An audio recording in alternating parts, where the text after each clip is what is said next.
4ஆம் தேதி வட அமெரிக்க தமிழ் பேரவையில் பேசிய நாஞ்சில் சம்பத் சான் பிரான்சிஸ்கோ கண்ணதாசன் 100 விழா. அதில் நான் தலைமை தாங்கி 6 பேர் பேசினார்கள். எண்ணமெல்லாம் மணக்கும் கண்ணதாசனுடைய பாடல்களில் விஞ்சி இருப்பது காதலா, வீரமா, அழகியலா. கொஞ்சம் ஏக்கத்தோட சொல்றேன், இப்படி ஒரு விழா தமிழ்நாட்டில் நாம் நடத்த முடியாது. காலையில் 8:30 மணி ஆனால் இட்லியும் வடையும் இருக்கிற இடத்துக்கு வந்துடும். இன்னும் தொடர்ந்து அமெரிக்காவில் அழைக்கப்படக்கூடியவருடைய பட்டியலில் நான் இப்பொழுது முதல் இடத்தில் இருக்கிறேன். சட்டமன்ற உறுப்பினரை விலைக்கு வாங்குகிற முயற்சிக்கு யாரோ இறங்கி இருப்பதாகவும், ஆபரேஷன் மேகாலயா என்று பெயர் வைத்துக்கொண்டு அதில் பல கோடிகள் பேசப்படுவதாகவும், அதில் தரகு வேலை பார்க்கிறவனுக்கே 2 கோடி ரூபாய் வரைக்கும் விலை நிர்ணயித்திருப்பதாகவும், அந்த முயற்சிக்கு முகம் தருகிற ஒரு காரியத்தில் விஜயன் இறங்கிவிட்டார் என்று செய்தி வருகிறது.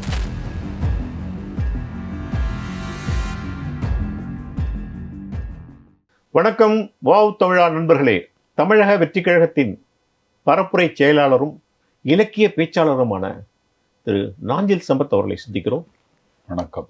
அமெரிக்கா போயிட்டு வந்தீங்கல்ல, அமெரிக்காவில் உங்கள் ட்ரிப்பில் நடந்த சிறப்பான விஷயம் என்ன? வட அமெரிக்க தமிழ்ச்சங்க பேரவையும் நியூ ஜெர்சி பேரவையும் 3 நாள் முத்தம் விழாவிற்கு என்னை அழைத்தார்கள். விஐடி விஸ்வநாதன், அவருடைய செல்வ புதல்வன் தம்பி GV Selvam, Sattakathir Sampath, Gem hospital doctor Palanivel போன்று தமிழ்நாட்டிலிருந்து பிரபலமானவர்கள் அழைக்கப்பட்டார்கள். அந்த பட்டியலில் எனக்கும் இடம் கிடைத்தது.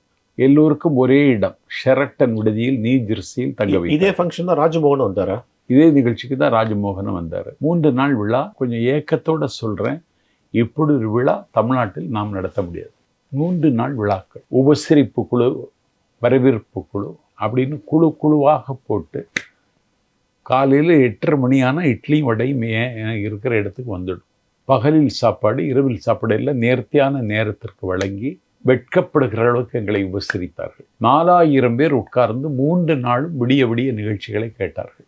கலாச்சார திருவிழா, மரபு திருவிழா, கிராமிய கலை விழா, விவாத அரங்கு என்று சொல்லி 16 பேர் கலந்து கொண்ட விவாத அரங்கில் நான் தலைமை தாங்கி பேசுகிறேன். அந்த 3 நாள் நிகழ்ச்சி முடித்ததற்கு பிறகு என்னை டெலிவர் என்கிற ஊருக்கு அழைத்து சென்று தம்பி ஏஜே ரமேஷ் அவர்களுடைய வீட்டில் என்னை தங்க வைத்து, அந்த வீட்டிலே என்னிடத்தில் விஜய் தம்பிகள் என்னிடத்தில் செவ்வி கண்டார்கள். அந்த தம்பிக்கு வீட்டில் அன்னைக்கு தங்கிட்டு நான் அதற்கு பிறகு பென்சில்வேனியா சென்றேன். அங்கே வேளாங்கண்ணி என்பவருடைய உரிமை உள்ள கொலப்பசிங்கிற ஹோட்டலில் தாவைக்கா தம்பிகளையெல்லாம் சந்தித்து விருந்து சாப்பிட்டேன். அன்னைக்கு வேளாங்கண்ணி எங்கள் ஊரை மாடத்திட்டவளையை சார்ந்தவர் அவருக்கு வீட்டில் தங்கியிருந்தேன். அங்கே இருந்து புறப்பட்டு அடுத்த நாள் காலையில் வாஷிங்டன் போனேன். வாஷிங்டன் போக வேண்டும் என்பது எனக்கு ஒரு ஏக்கம்.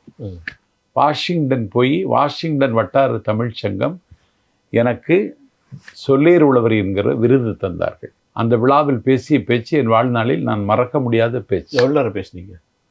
ஒரு 50 நிமிஷம் பேசினேன். பரவாயில்ல, பேசினேன். அதற்கு பிறகு வாஷிங்டனில் நான் சுற்றி பார்த்தேன். அன்றைக்கு இரட்டை கோபுரம் தகர்க்கப்பட்ட அந்த இடத்திற்கு போனேன். அமெரிக்காவினுடைய பிரம்மாண்டத்தை அண்ணாந்து பார்த்து ஆச்சரியத்தால் என் விழி விரித்தது. நம்ம இந்தியாவால் அது முடியாது. அந்த இரட்டை கோபுரத்தை அதைவிட நேர்த்தியாக கட்டி முடித்திருக்கிறார்கள். 110 மாடி.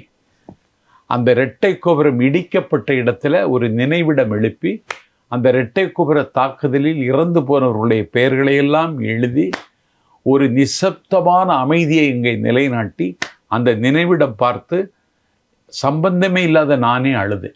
அவ்வளவு இதாக இருந்தது. நியூயார்க் வீதிகளெல்லாம் நடந்து வந்தேன். அதற்கு பிறகு நியூயார்க்கில் இருந்து புறப்பட்டு வாஷிங்டன் வந்து அதற்கு பிறகு சான் பிரான்சிஸ்கோ போனேன்.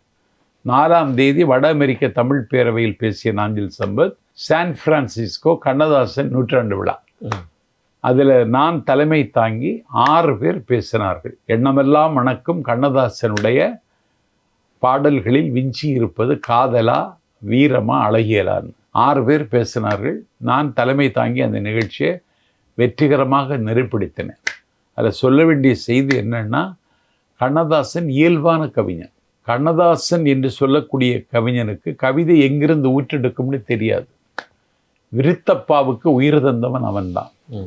அவனுடைய தமிழ் வாழ்த்து கூட தென்றலில் ஒலி வாங்கி, தேனாற்றில் உயிர் வாங்கி, கண்டில் குரலினில் அகமம் கால் வாங்கி, நின்று செல்லும் காவிரியில் நெடிய உடல் வாங்கி, அன்றில் மன்னத்தின் அடி வாங்கி, நாணி மெல நடந்து நலம்பாடும் சங்கெடுத்து, கல்லாத மழலையர்தம் கனிவாயிற் குடியிருந்து, மெல்லியலார் செவிதலில் மெல்ல அரும்பு கட்டி, கற்றோர் அவையில் கவியான செந்தமிழே, பெற்றோர் இல்லாமல் பிறந்த பெரும்பொருளைம்பான் தமிழ.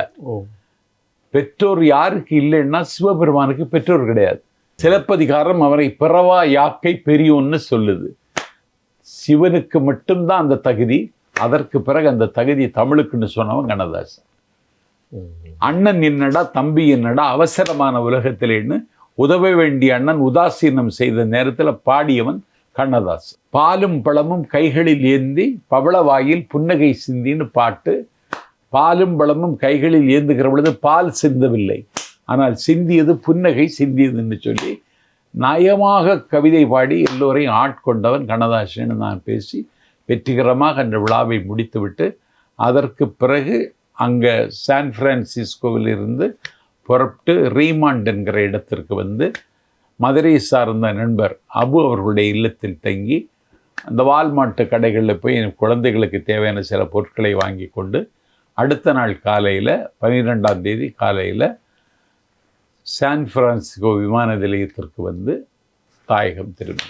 என்னுடைய அமெரிக்க பயணம் எனக்குள்ள ஒரு மிகப்பெரிய மாற்றத்தை உருவாக்கி இருக்கிறது. இன்னும் தொடர்ந்து அமெரிக்காவில் அழைக்கப்படக்கூடியவருடைய பட்டியலில் நான் இப்பொழுது முதல் இடத்தில் இருக்கிறேன். ஸோ பேட்டரி பயங்கர சார்ஜ் ஆயிடுச்சு. அடுத்த மாதம் ஆஸ்திரேலியா போவதற்கான வாய்ப்பு கிடைக்கும். அதற்கு அடுத்த திங்கள் மலேசியா போகக்கூடிய வாய்ப்பு கிடைக்கும். நிச்சயம் உங்களுக்கு எல்லா வாய்ப்பு கிடைக்கிறதா கற்றோருக்கு சென்றெல்லாம் சிறப்புங்கிறத நான் நிரூபிச்சுட்டு. தமிழ்நாடு பாடநூல் கழகத்தின் தலைவராக லயோலா மணி கொடுத்துருக்காங்க. அதுக்கு மட்டும் திண்டுக்கல் லியோனி கொடுத்தாங்க. இவருக்கு தகுதி இருக்கா அவருக்கு தகுதி இருக்கா அந்த கேள்வி இல்லை. உங்களுக்கு லட்டு மாதிரி கிடைக்க வேண்டிய பதவி ஆச்சு. அது எல்லாரும் எனக்கு கிடைக்கணும்னு எதிர்பார்த்தாங்கன்னு ஆமாம் சொல்கிறாங்க. ஆனால் நான் எதிர்பார்க்கல. அண்ணா சொல்லுவார், உன்னுடைய முறை வருகிற வரை நீ காத்திருக்க வேண்டும். என்னுடைய முறை இன்னும் வரவில்லை. வருமானு எனக்கு தெரியாது. ஆனால் எனக்கு இதில் என்ன மகிழ்ச்சின்னா, சம்பத்துக்கு கொடுத்துருக்கலாமேன்னு பேசுகிறாங்க பாருங்க. என் காதப்படவே பேசுகிறாங்க. ஆமாம், சம்பத்துக்கு கொடுத்துருக்கலாமே, என்ன ஆளா இல்லை அப்படின்னு. இதுதான் எனக்கு இருக்கிற ஆதாயம். 4 பேர் என்ன அங்கீகரிக்கிறார்கள், இதற்கு தகுதியானவன் நான் என்று உச்சரிக்கிறார்கள் என்றால் இதுவே எனக்கு போதுமானது. லயோலா மணிக்கு கொடுத்ததற்கு தலைவருக்கு இருக்கிற உரிமை கொடுத்துட்டாரு. லயோலா கல்லூரியினுடைய மாணவன், சட்டம் படித்தவன், ஒரு நல்ல வாழ்க்கைக்கு உத்தரவாதம் இல்லாத தம்பி. தாவேக்காவினுடைய பிரச்சார களத்தில் கொள்கை பொறுப்பு துணை செயலரிருந்து கடமையாற்றியவன், ஒரு நல்ல கர்மயோகி. அது தகுதியானவன் தான் என்பதை விட பாடநூல் கழகத்துக்கு பெருமை சேர்ப்பான் லயோலா மணி என்று நான் நம்புகிறேன். விஜயன் நல்ல ஒரு பத்திரிகையாளர். அவரு நான் பார்த்து வளர்ந்த பையன் நீங்களே பாராட்டு சொல்லியிருக்கீங்க. அவரையே கூப்பிட்டு வந்து பாதிராத்திரியில் வந்து மணிக்கணக்காக என்கொயரி பண்ணுறீங்க. இல்லை, தமிழ் பேச்சு எங்கள் மூச்சில் விஜய் தொலைக்காட்சியில் விஜயன் பேசினார். நானும் அண்ணன் நெல்லை கண்ணனும் நடுவராக இருந்தோம். சரி, ஒரு முதல் இடத்திற்கு முந்தி வருகிறார் என்பதை நான் சரியாக உள்வாங்கி கொண்டு அவருக்கு அதிக மதிப்பெண்ணிட்டேன் தான். சரி, அது அண்ணன் நெல்லை கண்ணனுக்கு உடன்பாடு இல்லை. என்னடா நீ இப்படி எல்லாம் மார்க்கு போடுற அப்படின்னு கோவிச்சுக்கிட்டார். சரி, அண்ணா பேசப்படுறதே கஷ்டம். இன்னைக்கு இருக்கிற இளைஞர்கள் மேடைகளே காலியாகி விடுமோன்னு எனக்கு பயமாக இருக்கு. ஒரு தம்பி நல்லா பேசுகிறான், தங்குதடை இல்லாமல் பேசுகிறான், தயக்கம் இல்லாமல் பேசுகிறான், பிளாட்ஃபார்ம் நடுக்கம் இல்லாமல் பேசுகிறான். அவன் அந்த இடத்துக்கு கொண்டு வந்தால் என்னன்னு அந்த அந்த அந்த அந்த அந்த போட்டியில் தான் இன்னைக்கு நியூஸ் தமிழில் இருக்கிற தம்பி நெல்சன் அதில் கலந்துக்கிட்டான். நெல்சனுக்கு நான் அதிக மதிப்பெண்ணிட்டேன், அண்ணன் நெல்லை கண்ணன் போடலை. இந்த கூட்டி பார்த்த பொழுது விஜயன் முந்திட்டார். நான் பார்த்து வளர்ந்தவர் அவர். அப்போ ஜெயலலிதா தொலைக்காட்சியில் சவுண்ட் இன்ஜினியராக இருந்த தம்பி இன்னைக்கு ஒரு நெறியாளராக தன்னை நிலைநிறுத்தி கொண்டு தமிழ்நாட்டில் கவனிக்கப்படுகிற இடத்தில் இன்றைக்கு தம்பி விஜயன் இருக்கிறார். இன்றைக்கு அவர் ஒரு விசாரணை வளையத்திற்குள் எப்படி சிக்கி கொண்டார் என்பது எனக்கே வலிக்கிறது.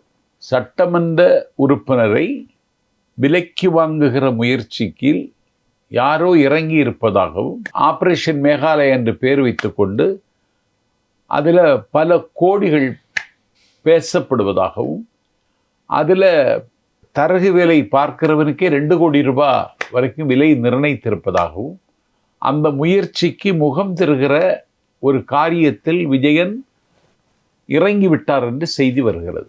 எனக்கு இது மிகுந்த கவலை தருகிற விஷயம்.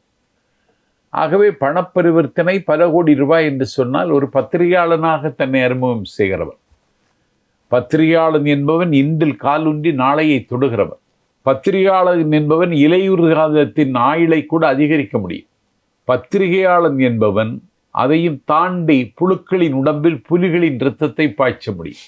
அந்த பத்திரிகையாளனாக வளர்ந்து வந்த தம்பி இப்படி ஒரு பேர நடவடிக்கையில் தன்னை ஐக்கியப்படுத்தி கொண்டு கோடிகள் பரிமாறுகிற இடத்துல அந்த இடத்திற்கு அவர் போனதே தப்பு. இன்டர்வியூ பண்றது தப்பா சொல்லுங்க? நல்லவர் கெட்டவர் அவர் எல்லாரையுமே இன்டர்வியூ பண்ணுவார். திருநாகரசுங்கிற கேரக்டரை இன்டர்வியூ பண்றாரு, அவ்வளவுதான். தப்பாப்பா. இதில் ஏதோ ஒரு முறைகேடு, பணப்பரிவர்த்தனை முறைகேடு நடந்திருக்கிறது, அதிலும் அவர் சம்பந்தப்பட்டிருக்கிறார். அவரை கைது செய்யவில்லை, கையிலே விலங்கு பூட்டவில்லை, இன்னும் சொல்லப்போனால் குற்றவாளி கூண்டில் நிறுத்தவில்லை, வழக்கு பதிவு செய்யவில்லை, கராக்கரகத்தில் அடைக்கவில்லை, விசாரணைக்கு கூப்பிடுறாங்க, அவ்வளவுதான். விசாரணைக்கு கூப்பிடப்படாதுங்கிறீங்களா நீங்க?